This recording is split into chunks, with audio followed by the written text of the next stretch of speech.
En 1899, Maurice Faure, alors maire de Saillant, décide d'entreprendre des travaux de décoration de la salle du conseil municipal. Plusieurs artistes peintres se portent volontaires, dont le peintre drômois Paul Audrat, qui réalise une peinture marouflée monumentale. Coutumier des allégories et d'une antiquité idéalisée, Audrat peint une scène de vendange, à l'époque romaine.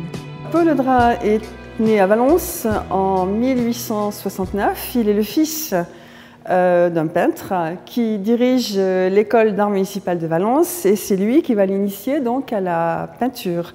Ensuite, il fait les beaux-arts de Lyon, puis Paris. Il est l'élève de Gustave Moreau. Il est le condisciple de Matisse. On le retrouvera à la fin de sa vie. Et ça a aussi son importance. Alors pourquoi Saillant?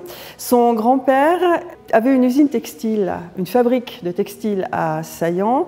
Il avait émigré aux États-Unis et son père est né aux États-Unis. Et donc on peut supposer que sa famille était originaire du lieu.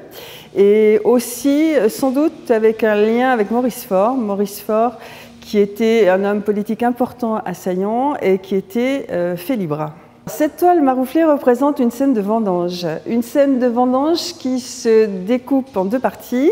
À droite de la porte, on a une sorte de paradis terrestre où des femmes contemplent un panier plein de raisins autour d'un enfant qui est lui-même ceinturé d'un bandeau avec des grappes de raisins. Celle de gauche représente des scènes de vendange avec un personnage au centre habillé de rouge qui est sans doute le propriétaire, et on voit des paniers remplis de grappes de raisins, donc noirs, raisins blancs, et au premier plan, une scène de pêche.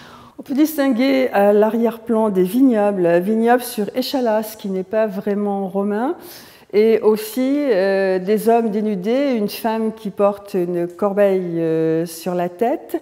Le vignoble à Saillant est connu depuis très longtemps puisque Saillant était une étape sur la voie qui allait en Italie et le nom, on peut le voir au-dessus de la porte. Saillant s'appelait à l'époque Darentiaca. On peut distinguer au premier plan des outils qui étaient employés dès l'Antiquité qu'on emploie encore aujourd'hui.